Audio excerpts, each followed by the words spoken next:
Dans cette vidéo, je voudrais commenter un petit peu l'actualité brûlante autour de la mort de différents adolescents. Depuis fin décembre, j'en ai répertorié 10 déjà qui sont décédés, des adolescents entre 12 et 15 ans. Dans le même temps, il y a eu autant d'agressions violentes au couteau, au marteau, qui ont amené à des hospitalisations, mais ça aurait pu effectivement amener des morts de plus. Je crois que vraiment dans cette période, on est dans un phénomène de contamination émotionnelle. Je vous renverrai, pour ceux qui s'intéressent un peu plus scientifiquement à cette question de la contagiosité des crimes, vers la chaîne de Fouloscopie qui me paraît intéressante. C'est un scientifique qui fait des vidéos sur la question des mouvements de foule, et là vraiment manifestement on est en train de vivre ça en ce moment, et ce qui est intéressant c'est que ça donne quand même des clés, puisque on l'a vécu avec le Covid. Comment on prévient des contaminations? C'est avec des gestes barrières, et effectivement je crois qu'il est possible de faire ça avec les adolescents qui sont actuellement manifestement pas très bien dans leur peau pour un certain nombre. Eh bien, sachez qu'évidemment, il y a possibilité d'avoir recours à du soutien psychologique, mais dans certains cas, il est nécessaire de couper soit les réseaux sociaux, soit couper les relations toxiques. Si vous sentez que votre adolescent n'est pas dans une très bonne période. Attention, il ne s'agit pas que de phénomènes de bande. Il peut y avoir des décès qui sont collatéraux.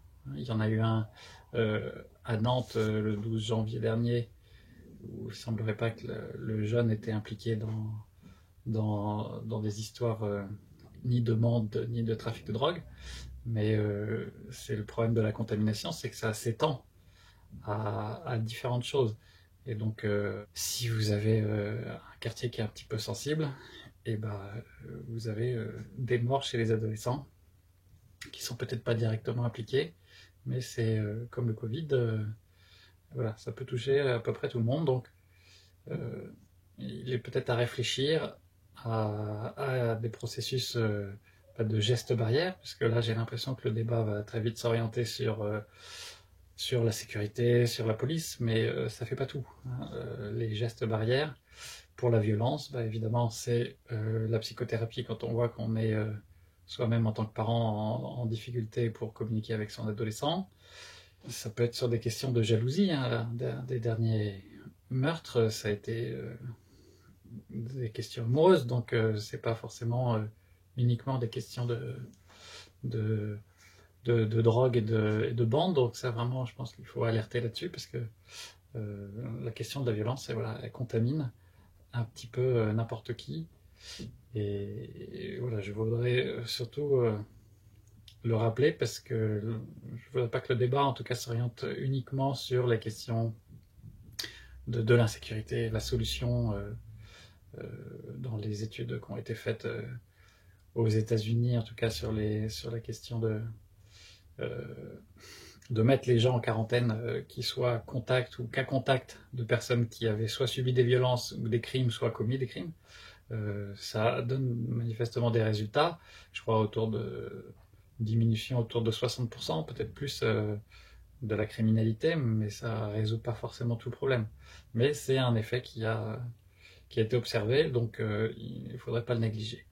Et surtout, n'hésitez pas à faire appel à des professionnels autour de chez vous pour vous aider si vous sentez que vous avez besoin d'aide pour vous-même, en tant que jeune confronté à de la violence, ou en tant qu'adulte dont vos enfants seraient éventuellement dans des situations de tension sur lesquelles vous auriez besoin d'aide. Je pense qu'il y a vraiment une question d'urgence en ce moment à le faire, parce que ce problème de contamination, ça ne s'arrêtera pas forcément du jour au lendemain. Il faut que chacun se mobilise sur le sujet. Il ne faut pas oublier que la violence, elle tue aussi beaucoup de personnes qui ne sont pas que des adolescents. Il y a des problèmes structurels manifestement dans la gestion de cette violence. Mais là, actuellement, on est sur une période épidémique, et donc question épidémique, réponse aux épidémies. N'hésitez pas à partager cette vidéo, à commenter. Bonne journée.